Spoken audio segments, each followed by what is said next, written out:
Hi, I'm Celine. Last Saturday, my grandmother turned 75. She baked her own cake, set the table for 10, lit every candle by herself. And then she waited. No one came. Not my mother, not my aunt, not anyone from the family she spent her whole life loving. They weren't too busy. They weren't too far. They were on a luxury cruise. A cruise she paid for. She thought it was a gift to bring everyone together. Instead, they left her behind, calling it a blessing. I found out hours too late. I canceled my promotion dinner that night and drove straight to her house.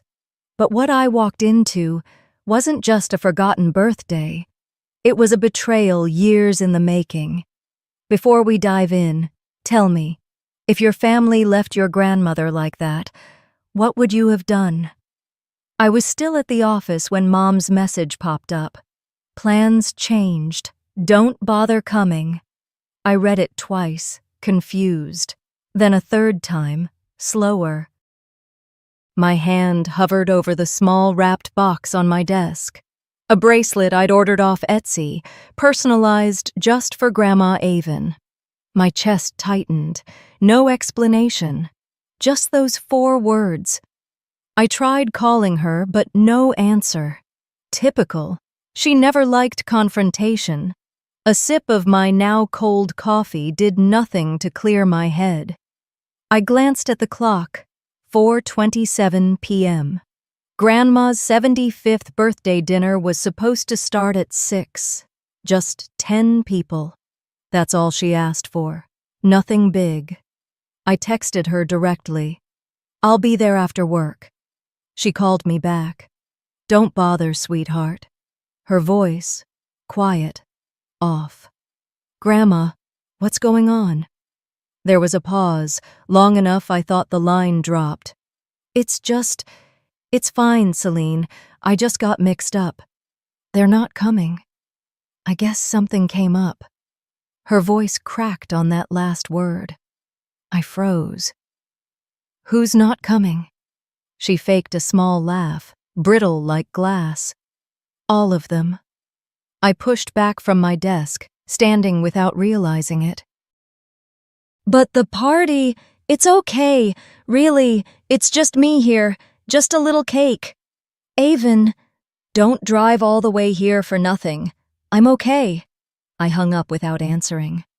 My hands shook. This wasn't okay.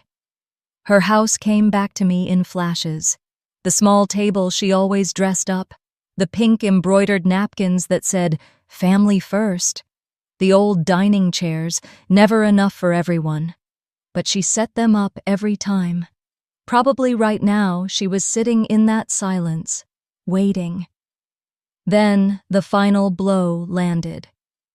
Out of habit, I opened Instagram. And there they were, a carousel of photos posted just an hour earlier. My mother, my brothers, their wives, my aunts.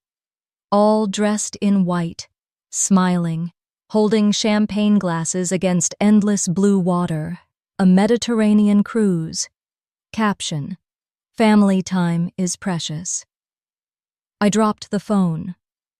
No, not this. They hadn't canceled. They'd lied. Grandma wasn't forgotten. She'd been abandoned.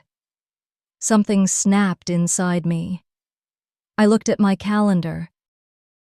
At my promotion dinner, scheduled for tonight, where my manager planned to announce my new role in front of half the team, I was supposed to be celebrating.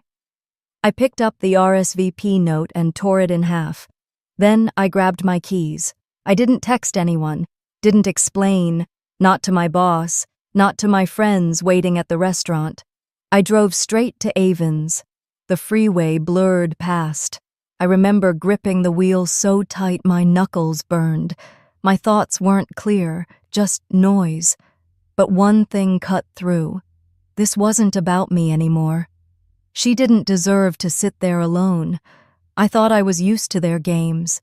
I'd spent years pretending not to notice when I wasn't invited to family trips, or when my brothers got mom's praise no matter what. But leaving Avon like that wasn't a game. That was cruelty. I pulled into her street just as twilight bled into night. Porch lights flickered on up and down the block, but hers stayed dark. I parked, engine still running. For a second, I couldn't move.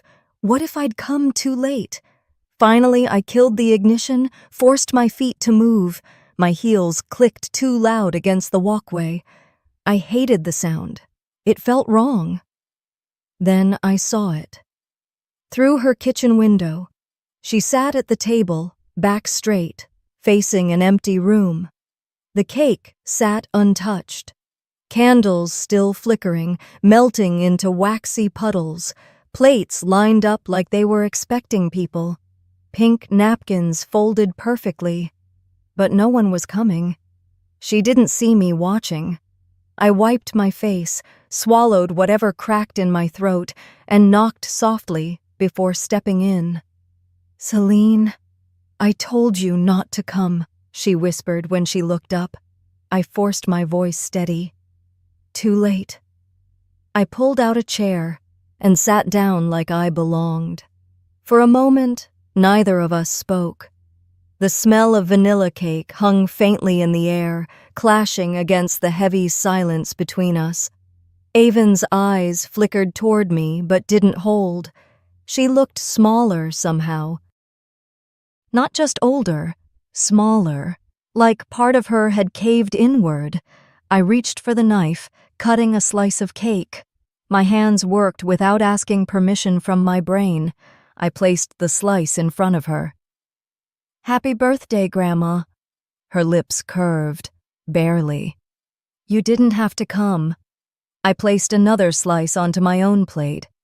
Too late for that. The tick of the wall clock filled the silence, punctuated by the faint scrape of my fork against porcelain as I forced myself to take a bite. Avon's hand trembled when she picked up her fork. I pretended not to see. We sat there, chewing cake neither of us wanted. Finally, I spoke quietly. "Where are they, Grandma?" She didn't answer. I pressed again, softer. "Where are they really?" Her fork clinked as she set it down. "Celine." "Don't lie to me," she sighed. Her gaze drifted to the pink napkins, to the wilting flowers by the window. "I paid for it." I blinked. "Paid for what?" She wouldn't look at me. "The cruise." I froze. "I'm sorry. What?" Avon rubbed her hands together slowly, as if washing something off her skin. Her voice was thinner now. "Your mother said it'd be a family healing trip, that they needed it. She said I wouldn't enjoy it. Too much walking. Too loud." My stomach turned cold. "You paid for their cruise?" Her nod was almost invisible. "I wanted them to be together, even if I couldn't be there." I couldn't find words, none that mattered. I thought maybe they'd remember me fondly. Maybe the grandkids would talk about me. Her voice cracked then. She stopped talking, just sat there. I didn't move, couldn't. She paid for it.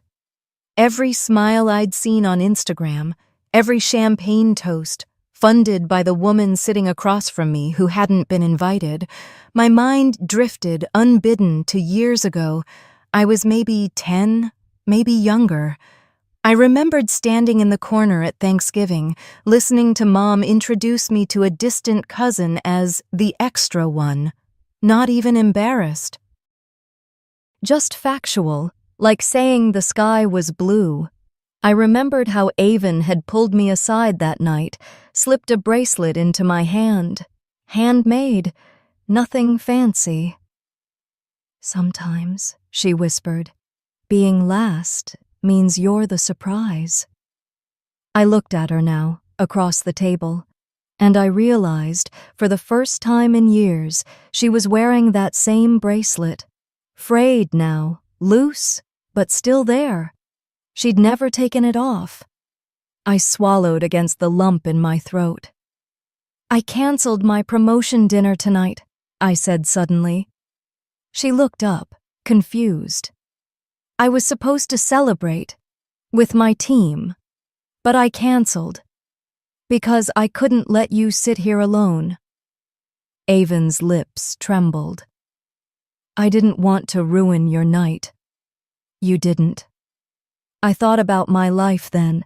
Every step I'd taken, every extra hour at work, every effort to be noticed by a family who only saw me when they needed a favor. A check. A seat filled in a family photo. What was I still holding on to? I wasn't going to hope anymore. Silence pressed between us again. But this time it wasn't suffocating. It was tired. My eyes wandered, landing on something tucked behind the side table near the kitchen, a wooden box, small, locked, dusty. I frowned. "What's that?" Avon followed my gaze, and her expression changed. She shook her head gently. "Just old things. Nothing important." She changed the subject too quickly. I let it go. For now.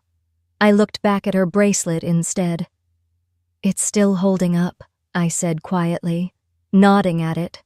Her fingers brushed over it, soft as a memory. "I never took it off," she whispered. Neither of us spoke after that. Eventually, I reached for my phone, needing something. Another notification lit the screen. Mom's latest post. Another photo. Another caption. "Living the legacy she left us." I stared. Left us? I looked at Avon. Her face. Her silence. Her hands. "Grandma," I whispered, not breathing. "What did you leave them?" Avon said nothing, but her hands shook when she reached for her glass.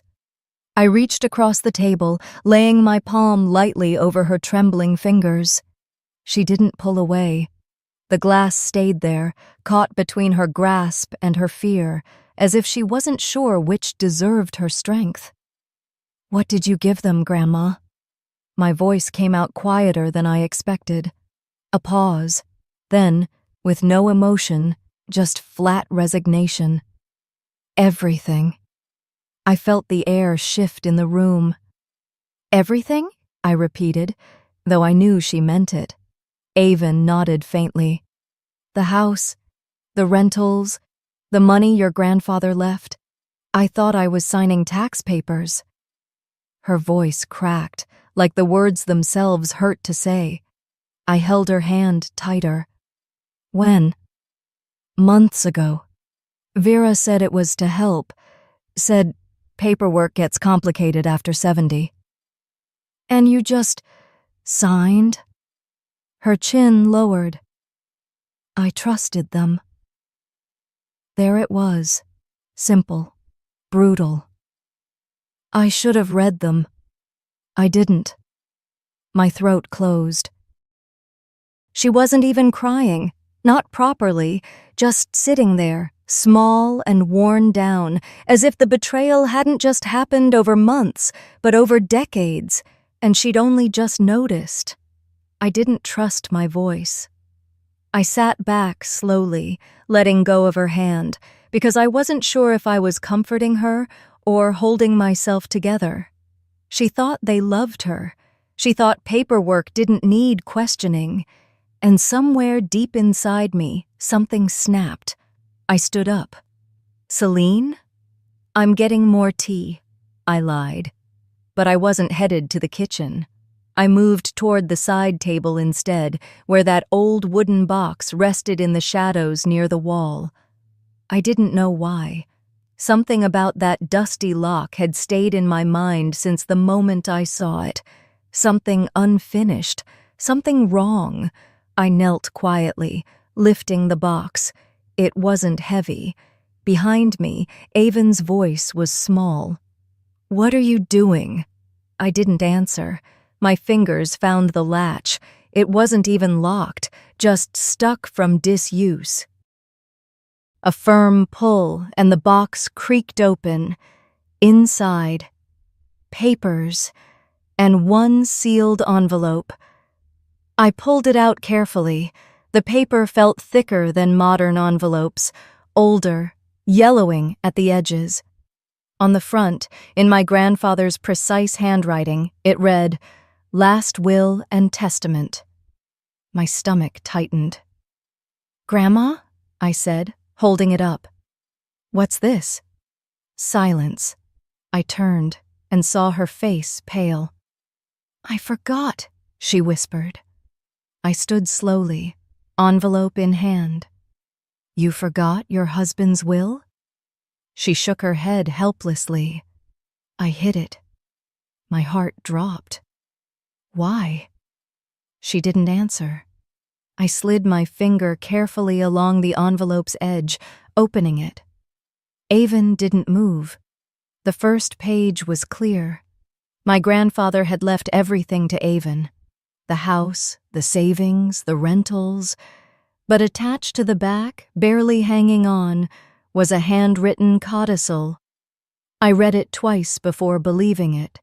If Avon were to pass, the secondary heir was me. Not Vera. Not Bryn. Me. Celine. Avon hadn't said a word. She just watched me read, her eyes glistening, her hands twisting together until her knuckles turned white. I looked up slowly. My voice, when it came, was hoarse. "You hid this. You hid this from me." "I thought it would cause trouble." "Trouble?" She wiped her face roughly. "They said you didn't need the burden, that you had your own life." I felt my jaw clench. "They didn't just steal from you.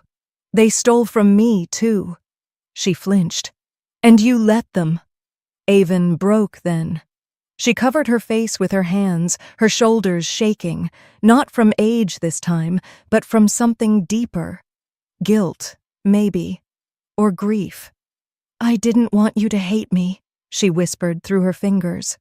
I stared at her, and for the first time that night, I wasn't sure who I hated more, my mother, or the woman across from me who'd just called herself my ally.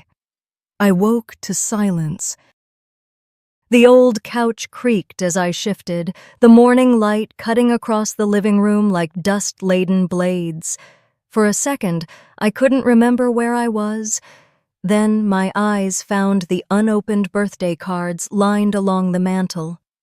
Different years, different handwriting. All unopened. I sat up, knees stiff. The smell of cold cake lingered in the air, like something sweet that had gone stale.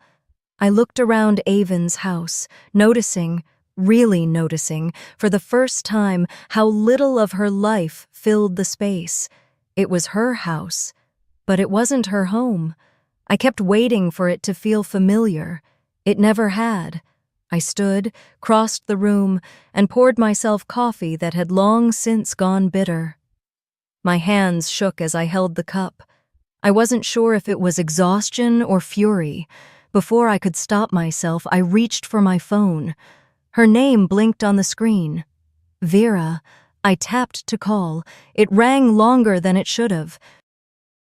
Then her voice came, all syrup and sunshine, like she hadn't abandoned her own mother on her birthday. "Well, well, look who's alive. I thought you'd be too busy celebrating that big promotion." I didn't answer. She laughed lightly. "You saw the cruise pictures, huh?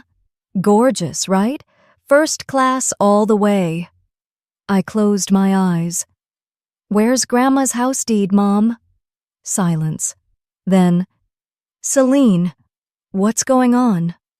"The deed, the rentals, the account transfers. What did you make her sign?" Her tone changed. colder now, but still careful. Honey, she's old. You know how confused she gets. I mean, you've seen her. I pressed the phone tighter to my ear. She trusted you. I'm taking care of her. What do you think I'm doing this all for? You don't understand, Celine. Managing property, taxes, it's complicated. She never wanted to sign anything. Her voice sharpened. Don't let her drag you down with her. The words hit harder than they should have. I hung up. For a long time I just stood there, the phone heavy in my palm. My breathing was uneven. No tears, not yet, just the kind of hollow, scraping feeling that leaves you too tired to cry. I knew then. She wasn't confused. She was strategic. Every gentle dismissal, every deflection, every lie wrapped in maternal concern. It wasn't sloppy. It was calculated. I set the phone down slowly. I had no idea what to do next. I wandered outside before I even realized where my feet were taking me. The neighborhood looked the same as it always did. Neat lawns, chipped fences, the occasional wind chime fluttering under the morning sun. I started knocking on doors. Mrs. Peterson, 2 houses down, opened first. Her eyes darted from my face to the street. I'm sorry about your grandmother, she said. You knew? My voice cracked. About what, dear? That she signed everything over. She hesitated. I thought, well, your mother said it was safer that way. I left without saying another word. At the next house, and the next, it was the same story. We thought it was what she wanted. She said you lived out of state, said your grandma wasn't managing well. Even strangers had been complicit in her erasure. By noon, I found myself sitting on Avon's porch steps, staring out at nothing. I could fly back to Chicago. I could leave all this behind, pretend it wasn't my problem. But whose problem was it then? Because Avon's wasn't confused, and I wasn't absent. I was angry. I pulled out my phone again, not to call my mother this time. I dialed my office. When the line connected, I spoke with no hesitation. I canceled my promotion dinner that night, permanently. Her voice wasn't sweet anymore. Celine, listen carefully. You've worked hard to build your life. Don't let old burdens drag you under. I stood motionless in Avon's hallway, her framed wedding photo hanging crooked beside me, the smell of dust and cold air surrounding me like static. My mother's words weren't a suggestion. They were a warning. I know this feels dramatic right now, she continued, syrup turning to steel. But you don't need to get involved in family business you don't understand. Let us handle it. Take care of yourself. I closed my eyes. My fingers tightened around the phone until it ached. You're abandoning her. A pause. She's tired, Celine. You will be too. Then the line went dead. I lowered the phone slowly, my whole body strangely still. There wasn't even anger yet, just a weight in my chest, thick and suffocating. I wandered into the kitchen without thinking. The house was too quiet, except for the hum of the old refrigerator. And that's when I saw her, Avon, sitting on the front porch in her thin nightgown, slippers half on. Her frail shoulders hunched, her skin pale against the gray morning. I didn't remember moving. I was just suddenly outside, kneeling in front of her. Grandma? Her eyes were glassy, unfocused, lips trembling. She looked past me. I thought, you weren't coming. I swallowed the lump in my throat. My voice broke anyway. I'm here. I wrapped my arms around her thin body, lifting her gently, feeling how light she'd become. Carrying her inside, I laid her on the old recliner. Her breathing was shallow but steady. She'd been waiting for me. Not just now, for years. After tucking a blanket around her, I searched for her medications, only to realize I didn't know where they were. Her cabinets were chaotic, pill bottles mixed with outdated vitamins, paperwork shoved between drawers. I found myself crawling under her bed, half frantic. That's where I saw it. A metal box. Old, heavy, locked but rusted. I dragged it out. The dust coated my hands as I fumbled at the latch. It gave way with a metallic snap. Inside, documents.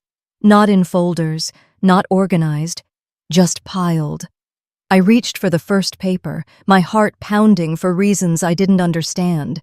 Deeds, the house, the rentals, her name, and mine. I froze. She'd co-signed the house to me. I flipped through the stack. Medical proxy forms, unsigned. She'd never given my mother legal control. She hadn't handed over her future, not officially. At the bottom of the box, a list, scrawled in her shaky handwriting. I read each line. Celine's birthday, missed. Christmas, no call. Cancelled dinner. Forgot bracelet. My throat tightened until I couldn't breathe. She'd been keeping track. Every disappointment, every abandonment. I looked up to see her watching me, eyes barely open, tears catching in the creases of her cheeks. Your name, it was supposed to be yours. I sank onto the floor beside her, papers scattered like confetti around me. The house was silent except for her labored breathing. I looked at the deeds again. She hadn't signed them for them. She'd signed them for me. I reached for her hand. It felt fragile, bird-like in my palm. I'm sorry, Grandma. Her eyes fluttered shut. Not anymore. I sat there for a long time, her hand cradled in mine, the morning light creeping slowly across the walls, as if even the sun wasn't in a hurry to reach this house. I didn't cry. Not yet. But something in me shifted. When dawn came, I stood, and I packed the documents carefully into my bag. I stood in the bank's lobby that morning, holding the manila envelope like it weighed more than my own body. The air conditioning hummed above me, the scent of printer paper and stale coffee hanging in the air, and I remember thinking how surreal it felt. I wasn't here to open a savings account. I wasn't here to discuss interest rates. I was here to reclaim what had never been anyone else's to take. Next, please. I stepped forward without speaking. The teller was polite, middle-aged, someone's aunt maybe. I placed the documents down carefully, sliding them toward her without a word. Her fingers moved expertly as she sifted through the papers, the co-ownership deed, Avon's original documents, proof of identity. She glanced up once, met my eyes, then nodded softly. You're listed here as co-owner. Her voice wasn't surprised. Would you like to update the communication address? I nodded. My address. And account management permissions? Remove Vera Sheridan entirely. Another pause, a flicker of understanding crossed her face. Understood. She printed forms. I signed them without reading. Not because I trusted her, I didn't trust anyone anymore, but because the paperwork didn't matter now. My resolve did. I didn't argue, I didn't explain. I signed. When it was done, she leaned back slightly. Good, she said quietly, sliding the folder toward herself. Someone's finally protecting her. I stepped back. My hands were steady now. I walked out into the Houston morning without looking back. By the time I reached Avon Street, my phone buzzed. Once. So twice. A third time, I ignored it, but when I reached her porch, I checked. Out of habit.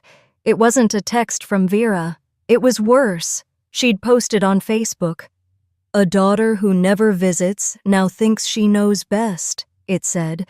Funny how people show up when money's involved. Underneath, smiley face, I felt the blood drain from my face. The thread of comments was growing already. People I knew. Church acquaintances. Former neighbors. Oh no, not Celine. She seemed so sweet. Maybe someone should check on Avon. Poor thing. Another message pinged in. From a former colleague. "Are you okay? People are talking." I sat down on Avon's steps, staring at the screen. I felt nothing. Not embarrassment. Not even fury. They believed her. People always did. I thought about responding. Crafting some carefully worded post explaining everything. Then I closed the app. Not this time. I wasn't defending myself anymore. I was defending her. Inside the house, Avon stirred softly from her nap. I stood up. By late afternoon, I was sitting in a modest office that smelled faintly of lemon oil and worn leather chairs. The attorney across from me, recommended by the elderly neighbor next door, looked over the documents in silence for almost 10 minutes. Finally, he spoke. "These are valid. She never signed the power of attorney forms, which means, legally, no one currently has guardianship or financial control." I nodded once. "I want that to change." He adjusted his glasses. "Are you prepared for the backlash?" "Yes." He hesitated, then pushed a set of forms toward me. "Let's begin." I signed. I didn't tremble. I didn't second guess. By evening, I was back in Avon's house. She was sleeping peacefully in her recliner, the soft hiss of the oxygen machine the only sound in the room. I sat beside her, the papers in my lap, and watched her breathe. Then my phone vibrated. Voicemail. I hit play without thinking. Vera's voice filled the room. Calm. Too calm. "You'll regret this, Celine." A pause. "I promise you, you'll regret it." The message ended. I stared at the phone in my hand for a long time. I did regret it, but not for the reason she thought. I didn't regret protecting Avon, but I did regret thinking it would be that simple. The letter came the next morning. A formal summons. Vera was contesting the emergency guardianship order. She wanted it overturned. My first reaction wasn't anger. It was something heavier, something colder. I sat there in silence, the paper in my lap, rereading the words like they'd change between blinks. Petitioner, Vera Sheridan. Even after everything, my mother wanted a courtroom fight. And worse, a part of me doubted myself. Maybe she was right. Maybe I'd overstepped. I wasn't a lawyer. I wasn't family court material. I was just the daughter who never called enough, as Vera loved to remind people. What if the court saw me that way too? I needed clarity. I drove to Avon's house without thinking. Just drove. I don't remember the turns or the traffic. Only pulling up outside and seeing her sitting by the front window, staring out at nothing. I found her in her recliner, half asleep, her cardigan buttoned wrong, her slippers mismatched. "Grandma?" Her eyes fluttered open. "Oh, my little girl." She said it so softly I almost missed it. Then she squeezed my hand. Right then, everything shifted inside me. That single touch was heavier than the letter in my bag. This was who I was fighting for.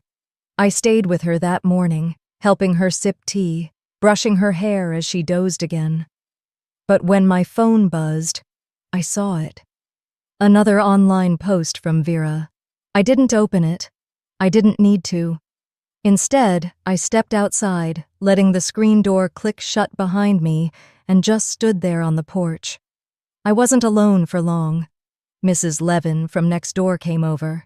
Then Mr. Haskins from 2 doors down.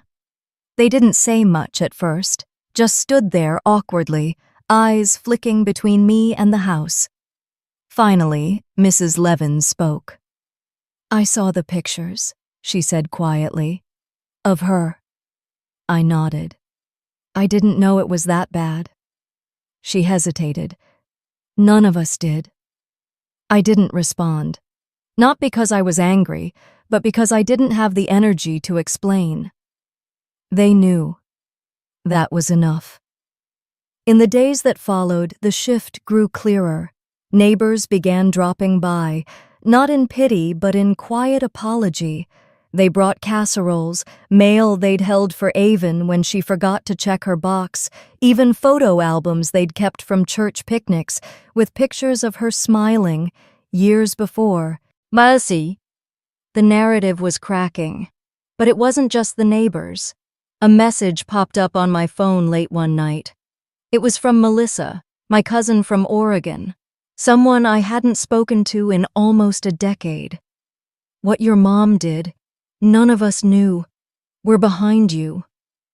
I sat there in bed, staring at that message, tears stinging my eyes. I wasn't as alone as I thought.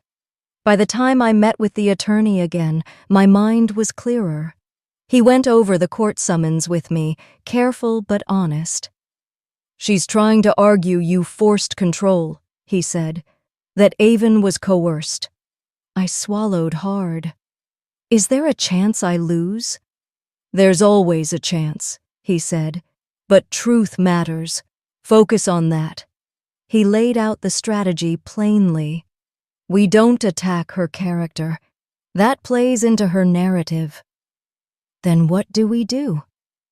We present Avon's reality. I nodded slowly. "I'm done begging them to love me right," I said. "I'm just going to protect her." He looked at me, then finally smiled.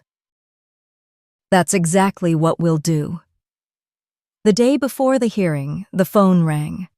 I expected another lawyer, maybe a last-minute settlement offer. It wasn't. It was Vera. Her voice was cool, casual. "Bring her to court, Celine." I gripped the phone tighter. "No. She needs to testify. She's sick. She's lucid enough to say who she trusts." "No." But Vera's voice stayed calm. "I'll make sure the court hears from her." I hung up, but deep down I knew. It wasn't up to me anymore. The court didn't care. When the official order arrived, I sat alone on Avon's porch for what felt like hours. The ink on that paper weighed more than I could explain. Avon was to appear in court. No exceptions. I broke that night. Quietly, in the bathroom, where Avon wouldn't hear. I let the tears fall until my throat hurt from holding back every sound. My grandmother was frail, confused most days, and now I had to dress her up, parade her like evidence. This isn't justice. But no one cared what I thought, not in that moment.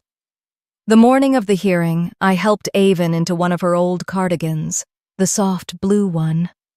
She smiled faintly, not understanding why I was dressing her so carefully. When I slid her slippers on, she patted my shoulder like a child comforting a parent.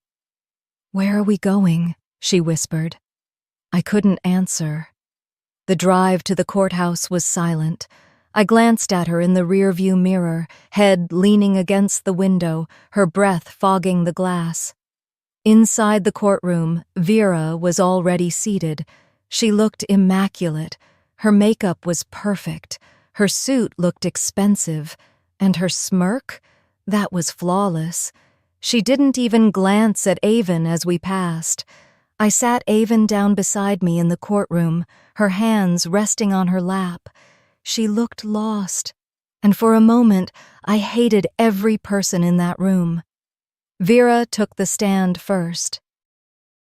She told the judge about Avon's decline, about her concern for Avon's well-being. She painted herself as the dutiful daughter, the selfless caretaker who had tried her best until certain outside influences, her words, not mine, had confused things. "She's fragile," Vera said sweetly, locking eyes with the judge. "But she always trusted me." My stomach twisted. Then the judge asked for Avon to approach. I stood. I helped her up. She stumbled once. I caught her. All I wanted to do was say no, but the bailiff waited. When Avon reached the front, she stared at the floor, then glanced around, bewildered. The judge leaned forward. "Do you know where you are today, Mrs. Sheridan?" Avon opened her mouth. Nothing came. Vera's smirk deepened. Then Avon turned. She saw me. And in that instant, just for that instant, her gaze cleared. She's the only one who came. The room went still, not silent. Still, like the moment after a dropped glass before it hits the ground.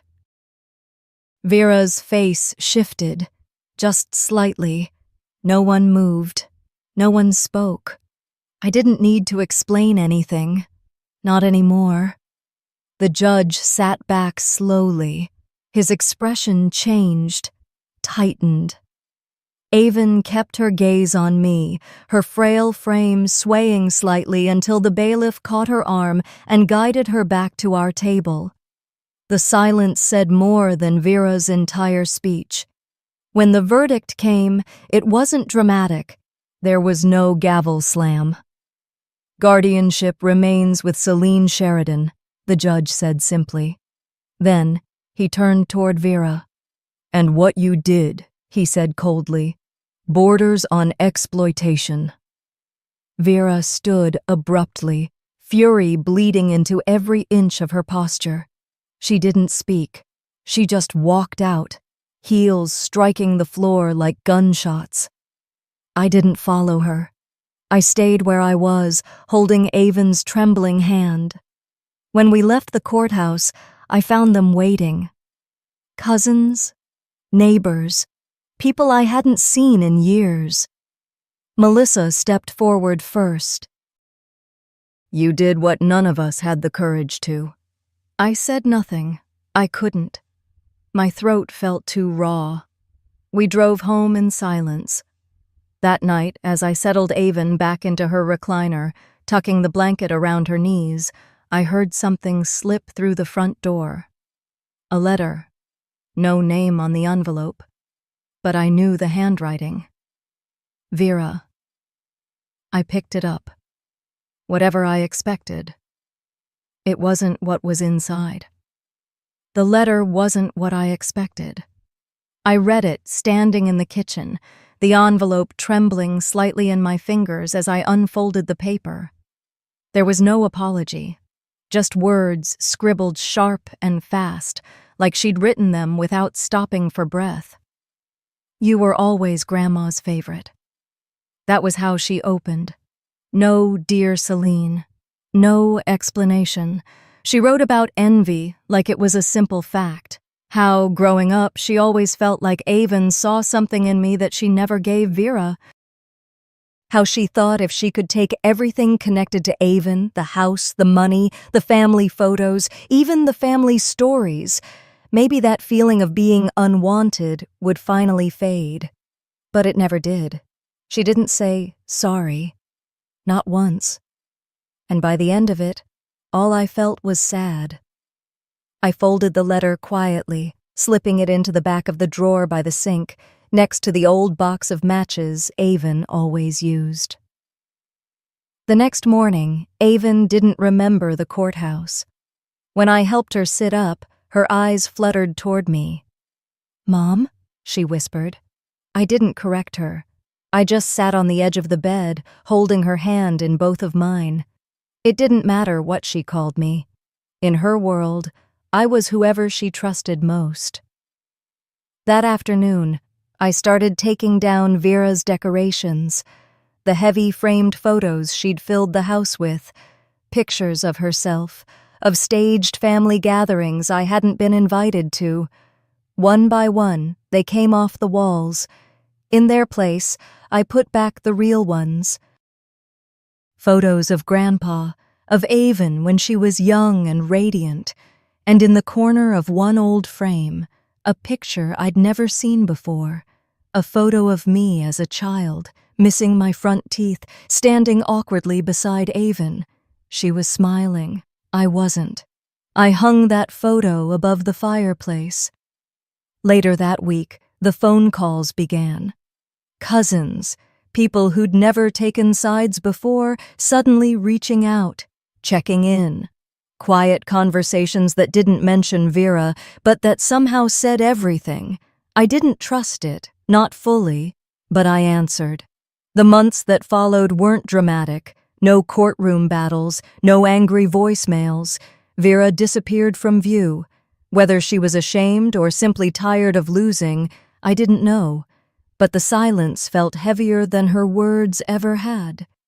And then, almost without realizing it, I found myself planning a dinner. Not the one I'd canceled all those months ago. Something quieter. A small table at a local restaurant. A few colleagues. 2 cousins who kept their promises and showed up. No speeches, no grand toasts. But Avon was there. She sat beside me, spooning small bites of chocolate cake, her eyes bright for once. She didn't know why we were celebrating, but she laughed when the server lit a candle, thinking it was for her. I let her believe it. When we got home that night, after tucking Avon into bed, I stood alone in the kitchen. The house was quiet. I lit a small birthday candle, not for me, not even for that dinner, for her. "Happy birthday, Grandma," I whispered. And in that silence, I finally understood. I didn't win. I didn't need to. There was nothing left to prove. Peace wasn't something I'd earned in court. It was choosing to stop chasing love from people who'd never known how to give it. I looked at Avon's sleeping form, her breathing soft and steady, and realized, sometimes family is the one person who never stops waiting for you. What would you have done if your own family chose a cruise over showing up for you?